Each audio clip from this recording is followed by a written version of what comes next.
221 दिन के बाद छूटे अतीक अहमद के बेटे तो फैली सनसनी। कड़ी सुरक्षा के बीच पिता की कब्र पर पहुंचे तो फूट फूट कर रोए।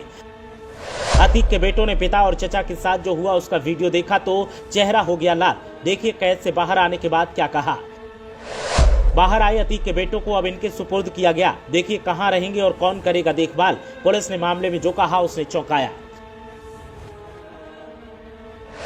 अतीक का अंत तो हो गया लेकिन परिवार बिखर गया। किसी एक की करतूत ने पूरा का पूरा खानदान तबाह कर दिया। अब 221 दिन बाद अतीक के बेटे जब बाल गृह से बाहर निकले तो सनसनी का माहौल बन गया।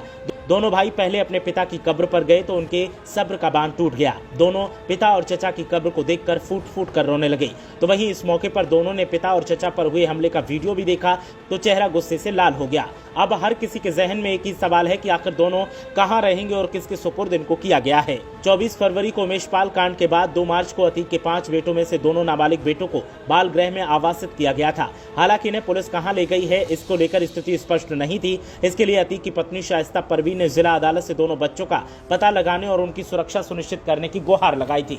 जवाब में धूमनगंज पुलिस ने कोर्ट को बताया था कि दोनों चकिया में लावारिस हालात में घूमते मिले थे जिन्हें बाल गृह में रखा गया है। नाबालिग एहजम 4 अक्टूबर को 18 साल का होते ही बालिग हो गया। इस बीच इनकी रिहाई का प्रकरण सुप्रीम कोर्ट तक पहुंच गया। सुप्रीम कोर्ट से रिपोर्ट मांगे जाने के बाद सोमवार को सुबह बाल कल्याण समिति की बैठक हुई। इसमें दोनों को छोड़े जाने का फैसला लिया गया। शाम करीब 5:30 बजे अतीक की दूसरी नंबर की बहन परवीन कुरैशी अपने अधिवक्ता और परिवार के 3 लोगों के साथ राजरूपुर में राजकीय बाल गृह पहुंची। करीब आधे घंटे में औपचारिकताएं पूरी होते ही दोनों उनके सुपुर्द कर दिए गए।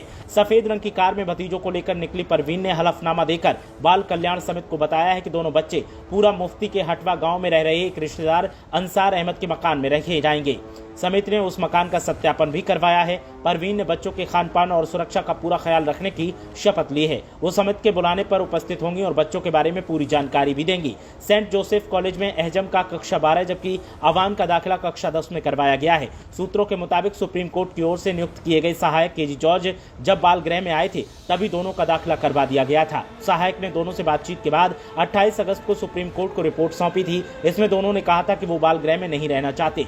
बाल गृह से निकलते वक्त एहजम और अवान के चेहरे भाव शून्य थे। बाल गृह से बाहर आते ही दोनों कार की पिछली सीट पर बैठ गए। उनके साथ एक सिपाही भी बैठा। अगली सीट पर उनकी बुआ परवीन बैठी और फिर कार कालिंदीपुरम की ओर चली गई। इससे पहले बाल गृह से बाहर कड़ा पहरा था। धूमनगंज पुलिस के साथ पीएसी भी लगाई गई थी। मीडिया को भी दोनों से बात करने की अनुमति नहीं दी गई। अतीक के दोनों बेटों ने 6 रिश्तेदारों के नाम बताए थे जिनके साथ वो जाने को तैयार थे। इनमें करेली निवासी बुआ परवीन अहमद कुरैशी, 2 अन्य बुआ सीमा परवीन और शाही, 2 मौसी तौकीर फातिमा और रईस फातिमा का नाम शामिल था। छठा नाम मामा शबी का था। सोमवार को बाल गृह से छोड़े गए अतीक के 4थे नंबर के बेटे एहजम की उमेशपाल कांड में भूमिका को लेकर अफसर कुछ बोलने को तैयार नहीं थे।